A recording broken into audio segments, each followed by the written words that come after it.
topics and opinions expressed in the following show are solely those of the host and their guests and not those of W4CY Radio, its employees, or affiliates.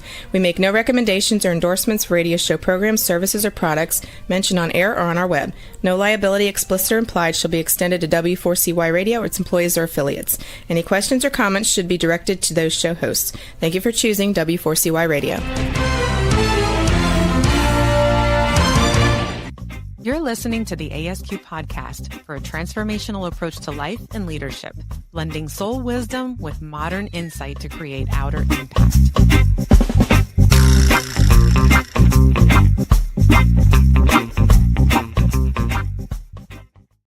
All right. Okay, Matthew. Okay, Did you like that? Yeah. All of a sudden, I feel a little dazed and confused. But don't be. So we're on a roll. Yeah, we're on a roll. I'm excited today. I was a little nervous, and then all of a sudden, it just went away. I'm feeling good. Welcome everyone to the ASQ podcast. Yes. We focus on a transformational approach to life and leadership. And today we have an amazing guest. Yes, we do. Yeah, I mean, I've known Sean for a long time. Been in a host on his show, but Sean is one of those examples of individuals that we want to highlight here at ASQ. So let's introduce Sean and let's get him in here. All right. So Omar already spoiled it, but our guest today. Our guest today is Sean Boyle. He is the CEO of the Children's Services Council of St. Lucie County. For nearly 3 decades, Sean has dedicated his career to improving the lives of children and families through community collaboration, prevention programs, and strategic leadership. Known for his approachable style and passion for impact, Sean leads with both heart and vision, empowering a stronger, healthier St. Lucie County community. So I had wanted to ask Sean, and so we'll let him chime in to let us know what his things are that he likes to do when he's not CEOing. EDing. All right. Well, we want to welcome now at this time Sean Boyle from CSC. Sean, how are you? Good. I enjoyed the Matthew McConaughey reference and the intro music. Did you like that? That's so exciting when you introduced me as somebody who's for 3 decades. I was like, man, am I that old? I guess I am that old. 3 decades. That means you're 30. Exactly. That's fair. There you go. But I did want to ask, because I didn't get to do this in the intro, is what do you do when you're not CEOing? Yeah. What do you like to do? Okay, so we can do the whole podcast on this. No, you got 2 minutes, not even. Okay, we got plenty of time. I'm the assistant coach of an AAU youth travel team. I only bring that up because we won our tournament this weekend, so I'm excited. All right, congratulations. But on the side, I do music. If any of your listeners want to listen to some music that's made in a bedroom, it's under the artist name of Forlady. Lady's my daughter, Forlldy. It's on all major platforms. I always feel, and we'll talk about this later, I'm sure, but I do believe that everybody has the desire to be creative and express their creativity. So I do that. And recently I've kind of gotten into photography, but not like real photography, just like point and shoot photography. Yeah. Awesome. It's interesting. I mean, I'm glad that you brought that up, because one of the things that we talk about in our ASQ is our natural drives and that natural drive to create, right? To innovate. Can you tell us how that drive has enabled you to be a leader, to be a person that leads by values, but is always constantly growing and constantly learning from experiences? Yeah, I mean, I don't know for everybody, but doing routine things all the time gets kind of boring at times, right? I mean, there's security and calmness in routines. I mean, I certainly have my own routines at work, but I think everybody, you got to stretch and grow, right? Both as a leader and your team that you're over, you got to allow them to stretch and grow and to utilize, different ideas and whatever they may have. So, I use creativity. I'll go back to when I started at the Children's Services Council almost 3 decades ago. I'll be honest with you, I was ready to leave after year 2. I was I'm going to tell my age here, but I think I was 27. I think Okay. I was 27 at the time when I started. And before then, every 2 years, I'd switch jobs. I got bored. It wasn't a growth pattern for me. I'm still trying to figure out what I was going to do. And I was ready to leave. After 2 years, I was ready to go. And we got a new boss in, Kathy Basile. And within the first, I would say 2-3 weeks of her starting, she sat me down. And the first time I've had a boss ask me that, she's like, "What do you want to do here?" Oh, And I was wow. just like, Okay. "Wait a minute, this is in my control. Like you're actually asking me what I want to do." And I was at that time, this is how old I was, or how long ago it was. At that time, I was like, "We should have a website," because we didn't have websites back then. And I said, "We should have a training calendar. We work with all these nonprofit professionals, but what are we doing to help build their capacity, stretch their imagination, stretch their creativity?" And she just looked at me and said, "Okay, go do it." And I Oh, was wow. like, "Really? That's it?" Like, I was like, "Okay." So then every once in a while, she would just check in and say, "What do you want to do?" And I've never had a boss that asked me that, or even Yeah. cared what I thought or wanted. So Yeah. so Yeah. I didn't leave because I really enjoyed working there, and I try to take that, that lesson learned to the leadership style and with the employees here. Nice. I don't know if I answered your question, Omar, No, but no, that's excellent. I mean, what you're alluding to is that idea that we have individuals in our lives that embody things like that aspect of leadership, continuing, improving, and encouraging their staff to grow. And that's a beautiful thing that you have been able to carry over. So, that's the perfect answer to that. So it's let's, funny. I say the word, I think I might have said the word staff, but that is something that I had a board member who was in HR for a rather large banking institution told me that they don't use the word staff because Mm. staff also has, you think of it like a staph infection. I know it's spelled Mm. differently. And so for the last 10 years or so, we won't allow anybody here to use the word staff. It's always team. Team. Awesome. I love that. Yep. I love that. So let me ask you this, Sean, because we're focusing on this first half on sort of your personal development. You said that you jumped from job to job to job. Were you working what kind of jobs were these that you were just like, nope, don't want to do this? Or did you kind of know when you were getting these jobs, like, I kind of want to do this, and then it just didn't work out and you left? How did Oh that gosh, work out? no. I I thought I was going to go into business because when I was younger, and growing up and not such a financial strain on the household when I was growing up, I just wanted to make money. I didn't want to have to experience that kind of stress in my household as I got older. Started off as a business major and quickly realized it was all just numbers and it was boring. You Boring. clearly tell I need to be entertained. It was boring.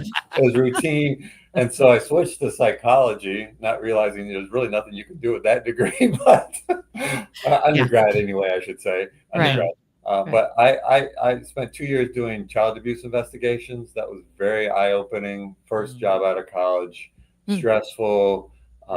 I made $17,749. I have that number memorized because I just remember thinking, I'm in charge of investigating child abuse and you're paying me $17,000 a year. Wow. That's crazy. And then after that, I worked for a university as an enrollment counselor, which was really just a fancy word of saying my job was to sell graduate programs to students to get them to enroll.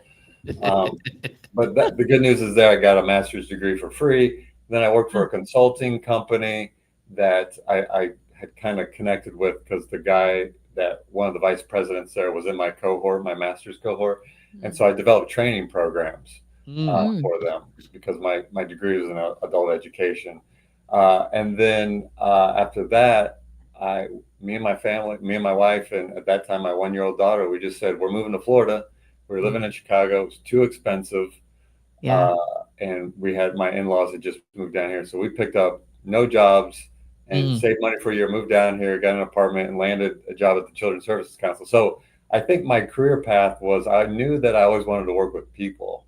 Okay. So, and I kind of find, the child abuse aspect, which really shaped a lot of how I think, has stuck with me for a while, but I knew I didn't want to be on that end of it. There's stories that still haunt me today that so I like the idea of being in a position where serving the community on a early intervention way to prevent child abuse, prevent some stuff. And I just kind of found my niche in working in a nonprofit world. Yeah. Nice. Can I ask you one question just I'm very curious. How did that job shape your mental like your awareness? Like, how did that position you for now I'm working for Children's Services Council? I'm curious. The child abuse investigator? Yeah. Well, I mean, first of all, it taught me how to build I don't know the proper term for it. Maybe I don't have enough caffeine, but all of us child abuse investigators at that time, it was in a small county in Indiana. We were all around the same age. When I look back at it, we were all like 22 to 25 years old. And we all bonded together in the shared trauma and stress.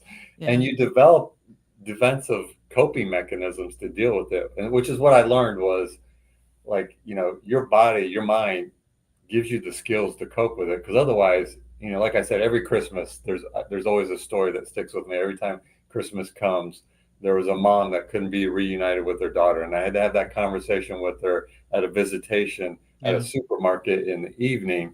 And I had to tell the mom she couldn't see her daughter on Christmas Day. And it was complicated because the alleged perpetrator and all that stuff. But I just remember thinking, these are really big lessons for a 22-year-old to be learning at that time. Yeah.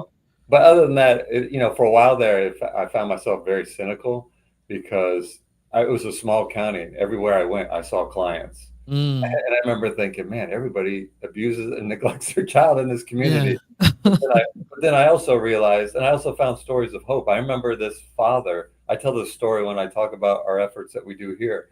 He was a single father.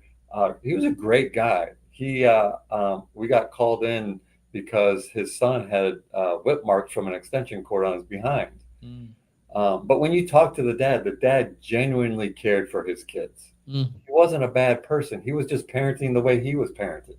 Right. And and the other lesson I learned is, and I kind of learned it even more so even now, is, when you're parenting, you hear your parents come out of your mouth, right? Yeah. Yes. The way you're parented, unless you know anything different. So those are some of the lessons that I took with me. That, and also the perspective of, even in this job, back then when I was a child abuse investigator, I carried a beeper around. That's how old I was. We were paired with police officers. This was sometimes life or death situations. Yeah. But now when, there's a stress here at the job, I'm like, oh man, this isn't stress. This is nothing compared to what we used to have. Yeah. It sort of tempered that reactivity in a way. Yeah. I want to ask you this, right? Because you've done so much in our community. And I know that there's a lot of people that look up to you, number one, for guidance, but also for funding, but also to make the community a better place. So you are someone that is involved in a lot of different things, and you've faced a lot of personal challenges, and you have faced professional challenges. At this point in your life, after doing so much, what drives you? What drives you to continue to excel and build communities that are communities that are, number one, inclusive, number two, that are safe for all types of individuals? What drives you now?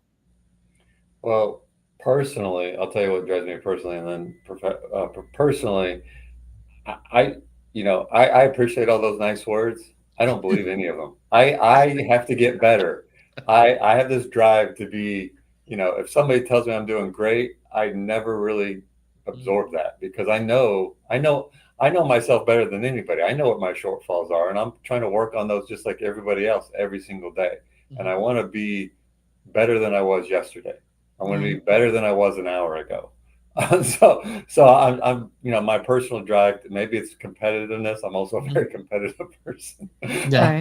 I just want to be better. And I know,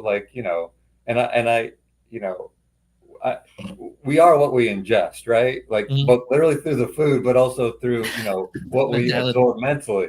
Yeah. And so I am always watching, I try to read at least one leadership book a month to get better and to get ideas. I mean, I also recognize that, you can't apply, and I learned this from you, Jesse, when you did your first Brewing Leadership, is, we can all research and identify leadership frameworks, but until you know yourself and how you apply it, it's really for naught. So I'm kind of learning both frameworks and ideas, but also learning myself. And I think the drive for the community is, we've had a lot of success in this community. My wife is a teacher. And anytime I think we're doing great in our community, she just reminds me of stories of her kids. And I'm just like, man, we have so much more work to do. And I think we got to realize that, and this is, that expression, it takes a community or takes a village, that kind of got a little criticized a few years ago. But it's true, man. When you look at all the research that impacts how kids in their trajectory, it's just all what a positive role models they have, adult role models they have. And so when I have the opportunity to speak to a crowd, we can talk about our programs and our numbers and, what all of our programs that we fund achieve, but we really all have it within ourselves to improve the lives of kids by just being engaged.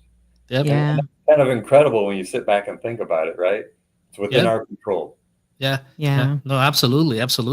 And you know what? That is a perfect segue for us to go into a little commercial break at the moment. But when we come back, we're going to talk about your philosophies and how do you actually apply that for outcomes and cultures. So let's take a little commercial break and we'll be right back. You're listening to the ASQ podcast, a transformational approach to life and leadership. Too many of us chase clarity but feel scattered. What if your challenge isn't failure, but the threshold before expansion? Each month, we gather live for a transformational webinar where contraction becomes coherence. Register today and receive your Soul GPS journal. Begin your journey within. Scan the QR code or visit asqempowerment.com. At ASQ, we need one platform to do it all. Funnels, emails, forms, and automations. That's why we run our entire ecosystem on Go High Level. It is the tool that saves us time and builds real connections with our audience. We believe in it, we use it, and we recommend it. Start your free trial through our affiliate link today. We don't just find podcast guests, we find aligned voices. That's why ASQ uses Podmatch to connect with leaders and creators worldwide. It's how we've built relationships that shape life and culture. If you want meaningful conversations, join through our affiliate link today or scan the QR code. Find your match on Podmatch. Leaders are burning out. Teams are disengaged. Cultures are fragmenting. ASQ Empowerment transforms leadership and culture from the inside out. Our Coherence Quest bridges ancient wisdom with modern neuroscience, helping organizations align, adapt, and thrive. Start with an organizational snapshot assessment. So, visit now at asqempowerment.com and schedule your briefing today. ASQ Empowerment. Lead your life. Shape your culture. Begin within. Welcome back. You're listening to the ASQ podcast with Dr. Jesse and Omar Ferreira, a transformational approach to life and leadership. All right. Welcome back. All right, Sean. So let's get into my favorite part, which is the leadership and culture and all that good stuff. And you mentioned a couple of things in the first half of our discussion. You talked about your drive. You talked about, your stretching and growth mentality. And you also talked about competitiveness. How does this show up now for you? Go ahead. No, and something about competitiveness, right? Because again, power and competition always tends to be looked at negatively, right? But can you bring some polarity to that, and how do you use that to motivate your team, and how do you use that to continue to excel? Because that's also key, because we don't want to acknowledge those drives, but being competitive, and what you mentioned is internal competition more than anything else. That's I think that's super important when you bring it to your team and your mission.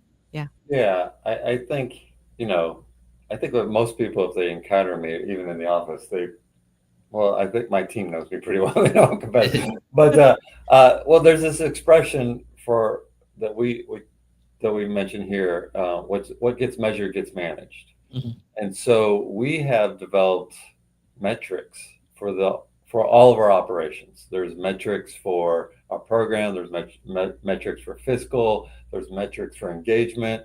And then all of our programs have outcomes, which are basically metrics. And so, we're trying to be better than we were last year, better than we were last quarter, better than we were last month. And so you have to, if you're always coming in at 90% on something and it's year after year, maybe stretch that goal to 95, right? And so it's not, and you're right, Omar. I mean, I almost hesitated to say the word competitive on this podcast because people were like, oh, he's cutthroat or whatever. No, I think that if you've got a goal, you got to reach for something, right? And the way you reach for something is by setting a goal, setting a metric, and driving all your work towards it. I post something for my team. I actually have it here, and my notes for this are actually on the back of it. I post something for my team every week. It's called Win the Week. And so what we did as an organization, and this is probably going back a year or two, we defined all the major domain buckets that each department has to work on, including leadership. And so what I do, just to model it, is every week, I'm just going to hold it up. Every week, I have what I'm trying to do that week in my domains. And my domains are going to the Gemba, meaningful interactions with team members, strategic creative time, because remember I told you creative time is important to me, strategic partner interactions, a sincere thank you and gratitude reflection, one review of a department metric, a council member interaction, and then things that come with the flow like email and all that stuff. And so what I do is I set my targets for the week, and so that when I know when it hits Friday, how does a team member know if they've had a good week if they're not building a roadmap and accomplishing? Right. That's kind of my internal drive, my internal way to reflect and demonstrate it for the team. And they all do it. They don't all have to do it the same way I do it. They all do it in their own way because if they got to own it, right? Right. Now, this is very interesting, right? And I'm glad that you brought that up. In our society, both nonprofits and for-profit businesses, there's a lack of emphasis on that measurement, and what you're measuring is what people call the soft skills, right? Can you explain the benefits for an organization of actually doing what you just described, measuring the soft skills that allows for creativity, that allows for expansion, but it also allows for the betterment of the culture? What are the benefits, and why do people stay away from that? So I told you I read leadership and whatever books. I'm reading this book. I also learned this from social media because you can use social media for good if you have the right logarithm and you got to program it right. I follow this guy named Tim Trisano, and he's just an interesting guy. But he talked about these books by Harvard Business Review, the Emotional Intelligence series. And so I'm reading the book on happiness because my default is not optimism. I try to be, well, that's not my default, but I try to be. And one of the things that it says is, as managers, that to have your employees be happy, they have to see progress. Yes. It's not the end result, it's the progress, and applauding them for the progress, right? So when you have the soft skills of the creative time, I have an hour on my calendar every single day called focus time. Outlook schedules it for you. It's my creative time. I'll be honest with you, sometimes I schedule over it, but in this day and age, the way you become creative, the way you think about and the way you grow is you need quiet time to let your mind go. And I think about even like songwriting, right? When I write, I have this one song. I usually don't do vocals on my songs. This one song I did because it came to me, the idea, when I was trying to fall asleep and my mind was still, and that's when all the ideas come. I don't know if I'm answering your question, Omar. No. This is perfect. Keep going. But I think that if you don't give yourself time to think, right? If we're always just running from task to task to task to task, there's no innovation in that. And so you got to give yourself time to just let your mind wander, even if it's just a half hour a day. And it doesn't even have to be at the workplace. It could be in the shower. It can be when you're trying to fall asleep. It can be wherever. It could be, I know, instead of sitting on your phone when you're waiting in line, just put it down. I find myself, like, Sean, get off of Instagram. Just be in the moment. Even if you're just waiting at the airport, take everything in. You never know what's going to inspire you. Right. I mean, and also at the airport, that's the best time to people watch. Okay. That was a side note. Side note. So really quick, I'm just curious, when you're modeling this as a leader for your team, right? What is it that you do with your team in terms of when you're doing the metrics and you're measuring their outcomes for the week? Are you having like a group meeting? Are you having like, what can you recommend for other organizations who sort of maybe fall short in this area or try to be consistent with this, but don't always do that every week? And I want to clarify, each department has a metrics. Some of them are measured monthly, quarterly, yearly. Mhm. I do not evaluate everybody's win the week. They all do it differently. I just post mine on our publicly on our team's channel just so they can see it and to model it. But I know everybody does theirs a little bit differently. Right. But I think it's important. Your question was, I'm sorry, was how do we? Just you're modeling this behavior, right? And you're posting your own metrics. And I'm just curious because I think that I've worked in corporate world and organizations, both profit and nonprofit, and they mean to do certain things in order to keep team members together and, create autonomy and creativity and whatever. They mean to do that and doing that in air quotes, but sometimes they fall short in that area. Is there anything that you can recommend, because it seems to be successful in your organization, to other organizations? I think we talk about it all the time as both leadership team and the team as a whole. And, all of our metrics, we're a government entity, all of it gets published. So it's very public facing. But I think also a thing that I've recognized is, and try to do is show vulnerability. Because there's some weeks where I crush it. And there's some weeks, man, where I'm just like, it's a rough week. I'm just gonna, and I'll let my team know. I'll be like, hey, you may see on my win the week, I've got a lot of repetitive stuff. Last week wasn't a good week. And I'll go into why sometimes, because I think vulnerability is important, both just for the humanity of it. And that's the other thing, by the way, you mentioned, and I know we only got a couple of minutes left, but I want to say this. You mentioned some personal stuff. So I learned this 2 years ago, a little over 2 years ago when my daughter passed. One is I really dove into the kindness, because when my daughter passed, she was a director of a Boys and Girls Club. And at her service, a lot of people came up and told stories that I didn't know anything about. And it just not reminded me, it showed me how kind she was as a leader, as a director. And I remember thinking, I want to be like my daughter. Like I need to be, not that I wasn't kind, but I want to use that. And, the more research you go into it, kindness is actually a strength in leadership. Yes. The rough, the angry Bobby Knight coach, that has its place, but that is not good leadership. No. Clear is kind is the expression I use a lot. And the other fact is humanity. And this is something we go through our lives. I've known you guys for a while. And we know a little bit about each other because we're not just doing work, right? We're actually exploring each other and knowing how we think and how we got to that point. I did a training where it was me when I became executive director and me today. And I said, besides the 2 bad haircuts, a lot has taken place in between there that has shaped the way that I think. And yet we interact every day with each other, but we really don't know each other. And what's the point of being on this planet if we're not going to explore humanity? So that's my soapbox. No, that's an excellent. Actually, that leads me to my question, because there's a large epidemic in all work environments of burnout, of disengagement, very high turnover rates and things of that nature. And those things allude primarily to culture, right? And what you're mentioning, it's not something that is atypical. It's something that has been studied. It has been practiced. It's been preached in a lot of leadership books throughout time.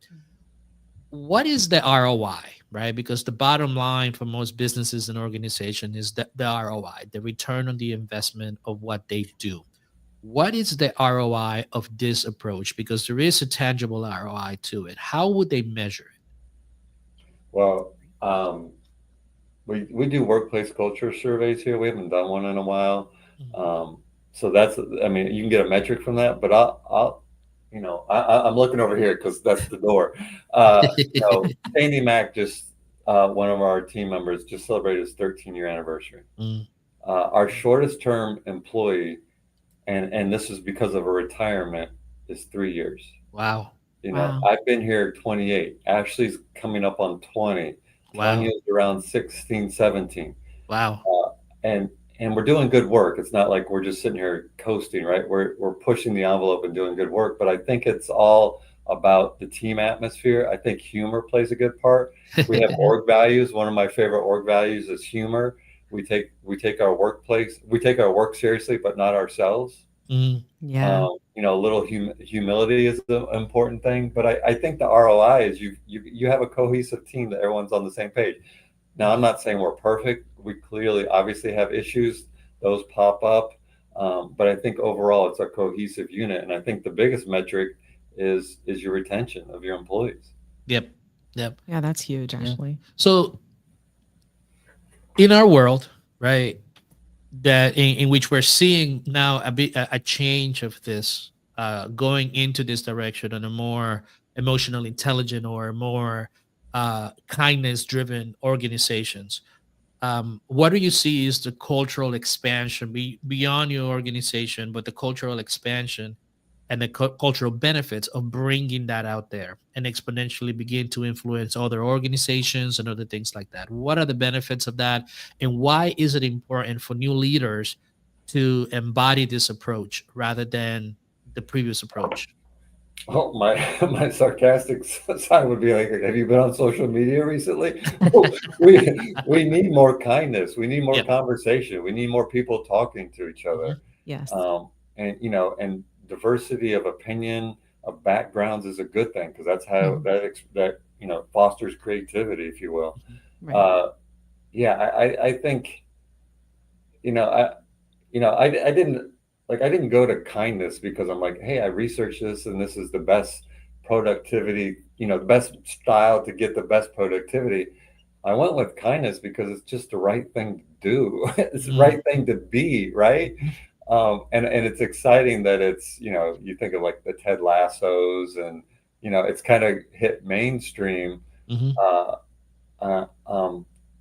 I think that, you know, in our day and age, or my day and age, it was Mr. Rogers, but he wasn't really. You know, but I just think I think the more research that we've done on it, I think it just shows that it is really the right way to go. And just, I know this sounds silly, it's just the right way to be. Yeah. I don't know how else to put it. Like, if I could sit in a room with a cynical person, and trust me, that's my background. If I sat in a room with a cynical person or an optimistic person, who wouldn't want to be with the person that sees things as a possibility as opposed to everything that sees everything as an obstacle? Yep. Right. How do you, though, the question that I'm stuck with is, how do other leaders recognize that they could use a little bit more kindness in their interaction with their team members? Because I think that like I said earlier, I'm trying to give the benefit of the doubt. Our intentions they mean well, right? But that doesn't always pan out. So what do you suggest? Well, and you know, and kindness makes it sound like you're just being nice to everyone. That's not what kindness is. Kindness is, I always say kindness is being clear and direct, not mean, but you know, if somebody is falling short on a project, the best thing you can do for them is to be direct and say, hey, you're falling short on this project. What can we do to get you caught up, or what can we do? Right. You know, and I see it all the time in leaders, like they're not direct, but then they hold resentment because that person's not getting their job done. But I'm like, well, did you point it out to them? Did you explain to them what you expect? And if you didn't, then I'm like, well, your anger's misdirected. And you know, and so it's letting go of that, like, passive aggressiveness. It's letting go of that stuff, and it's just being like, hey, I care about you, and the reason why and I care about you because I'm being direct with you, and I'm telling you, hey, to get better, we need to do this. And that to me is kindness. I mean, kindness is also just being, you know, saying hi to people and stuff like that. But kindness isn't like, oh, they did a bad job, but hey, you did a good job. You did okay. That's okay. It's okay. That's not kindness. That's no.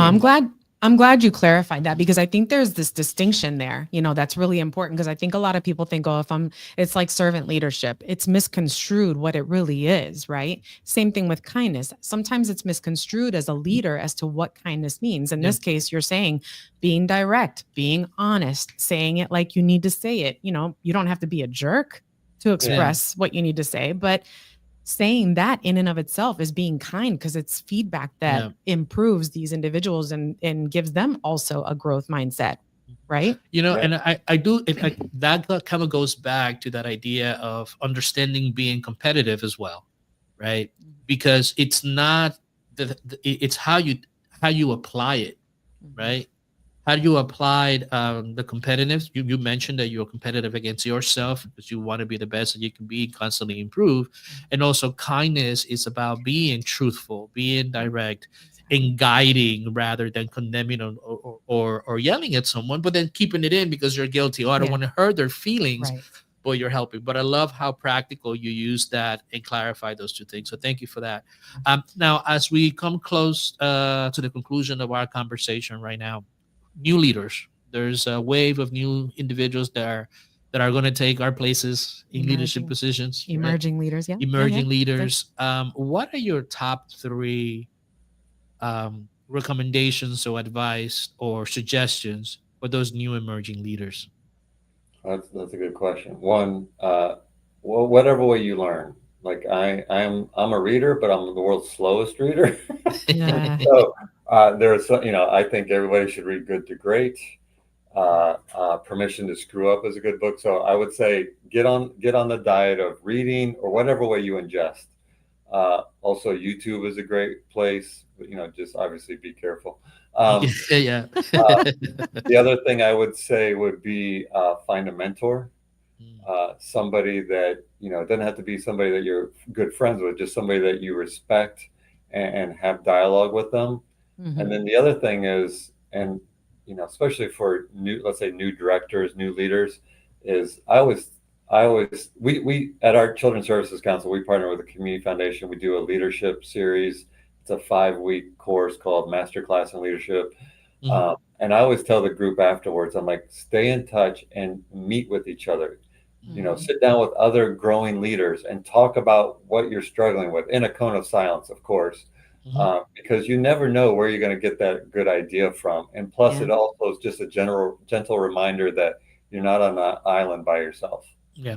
Nice. Yeah. Love that. Love it. Love it. Yeah. And finally, can you tell our audience a little bit about children? I can't let you go without telling us a little bit about Children's Services Council, right? I almost forgot about that.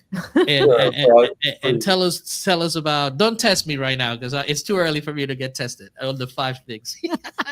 Oh, sure. So just if you live in St. Lucie County, the Children's Services Council, we're an independent district that whose mission is to improve the quality of life for all children. And we fund children's programs. We partner with nonprofits to fund impactful children's programs. Currently fund 52 programs that reached over 60,000 children in 5 categories. This is what Omar's related to.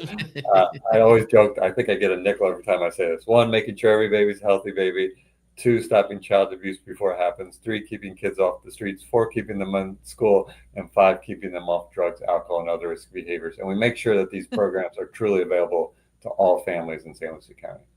Awesome. Thank you so much for that, Sean. This has been amazing. We know you a little bit, but it's been nice, a good exposure for people to kind of learn about the growth mindset and this different sort of leadership style, right? And how it's been successful for you in your 3 decades, your 30 years, 30 years of life. Well, that hurts a little bit every time I get spoken. No, I appreciate it. I was a little nervous, but you guys made it very easy. All right. Well, thank you. Thank you for that, Sean. We appreciate it. We'll see you soon. Maybe this week, obviously. And thank you for being a part of our conversation. We really appreciate it. Yes. All right, everybody. Thank you for your time. We'll be right back. You're listening to the ASQ podcast, a transformational approach to life and leadership. Coming this December, A Soul's Quest, a transformational approach to life and leadership. A book that bridges science, wisdom, and lived experience so you can lead with coherence. Don't miss the launch. Join the waiting list today, scan the QR code, or visit asqempowerment.com. At ASQ, we believe every creative deserves a safe space to share. That's why we use and proudly recommend Gnostic TV. It's where your content won't be silenced and your vision can flourish. Sign up through our affiliate link and be part of this Freedom Center platform. Create boldly on Gnostic TV. Across boardrooms, nonprofits, and communities, too many leaders are quietly burning out. They know what's not working, but not how to turn inertia into momentum. That's where I come in. I help leaders, fathers, and organizations move from quiet crisis into coherence, so cultures can thrive from the inside out. Book me today at asqempowerment.com and bring coherence to your next event. Welcome back. You're listening to the ASQ podcast with Dr. Jesse and Omar Ferreira, a transformational approach to life and leadership. Awesome. We're back. Right? Yeah, we're back. So one of the things that we're going to start doing in these episodes, right? It's one of the things that I learned as a Boy Scout, right? It was after every single activity, every conversation, every movie, we always did a recap of things that stood out for us and things that we've learned. Yes. So this is going to be like a synthesis of that. Like right. we had a great conversation with Sean about his individual drives, right? But also about how that translates into the collective and the cultures that we create. So what stood out for you? He said so many things that really stood out for me. I love, Sean's a really great guy, and I've learned a lot from him, and he says that about me. So I always feel flattered when he does that, but a couple of things is that he's committed to the stretch and growth mentality, which I'm also very committed to. So I really like that. And I really like that he has this emphasis in the creativity part of himself, because as you know, with ASQ, we're big on creativity. And then I think the final thing for me was when we talked about the ROI, I mean, there was more than this, but the ROI, and that's in relationship to the kindness aspect. And I think that gets misinterpreted. And I mentioned that in the discussion, that gets misinterpreted by people, because I've had leaders say to me, well, I can't be nice, because if I'm nice, then they're going to take advantage of me. And I really like what Sean had to say, because kindness doesn't mean that you have to be a pushover. Yeah. You know what I mean? And that's what Sean was saying, essentially. It's about holding people accountable, but you don't have to be a jerk to hold people accountable. And it's also being upfront, saying what you need to say, and not being, what did he say? I think he said passive aggressive, right? Yeah. But coming from an honest place as a leader, so that you can see the growth and development of your team members. Yeah. That was what stood out for me. I mean, I have a whole page of stuff that stood out, but those were the key things. To me, there was two things that stood out for me. Number one, I'm just going to categorize it as like self-awareness, right? Okay. Understanding that he's competitive, right? I'm very competitive too. Yeah. But I'm competitive against me, right? Yeah. I want to get better at what I do. I want to be the best at what I do. Within my domain, within that. And that's important to acknowledge as a part of your self-awareness, because it goes down to our 8 core drives, right? Yeah. We want to be good. We want to do the things that we want to do. We want to excel at it. Right. So understanding that goes at the polarity principle, right? That we could look at things as something as competitive right away. We think of a negative connotation to it. Same thing with power, right? We always have a negative connotation to it, but it is applicable as he does it in his field, which is a nonprofit field, right? I mean, just the average numbers, right? And I wrote this down. The shortest person in there is 3 years old. That's how long, and it's because somebody just retired 3 years ago. Yeah. And you're looking at 10, 20, 17 years, 28, 20, 17 years of being in there. Those are, that shows you that there is a culture in there that actually benefits from an individual that, number one, aware. Yes. Right. Number two is conscious about applying what they learn into the culture. Yeah, exactly. But also to measure it, to be able to measure and be practical about it, so the results match the behavior. So what it does show is that we are capable of building cultures in which the data, but also the human aspect of it all, is managed. Yes. And I love that, because that's what we need more of. Yeah. Is what we need more of. It was a great conversation with him. I'm so thankful that he was with us for Yeah. a short amount of time. Thankfully, we get to spend time with him outside of this. Absolutely. Yeah. Absolutely. So a couple of things that we want to talk about. I want to make sure, a final announcement. That's good. I want to make sure everybody knows that we are having our monthly live webinar. We're having it this Wednesday, the 15th, Eastern Daylight Time, 7 p.m. Eastern Daylight Time. I want to make sure I say that. Again, free. We're going to be talking about the core drive of belonging. And so we would love for you all to join us for that. You can click on the link. We've been sharing it on social media. So if you look for ASQ or A Soul's Quest or ASQempowerment.com, you can go there and you can register for the webinar. And you can also take the coherence assessment. Quiz. Yes. Yeah. So GPS assessment, which is on the website. But also, if you are following us on YouTube or Facebook or TikTok, you will actually be able to access the webinar live. So true. you are more than welcome to go into any of those channels and find us there. And we'll be actually doing this live streaming. Yes. And so those are the big announcements for us right now. Awesome. Well, thank you so much, everybody. And remember to lead your life, live authentically. See, we got to get this correct. This is not good. This is not good. This is our slogan. And then it's interesting because we are live, right? But anyways, everybody, thank you so much for joining us today on another episode of the ASQ Podcast Live. And remember to live your life, live authentically, and begin with it.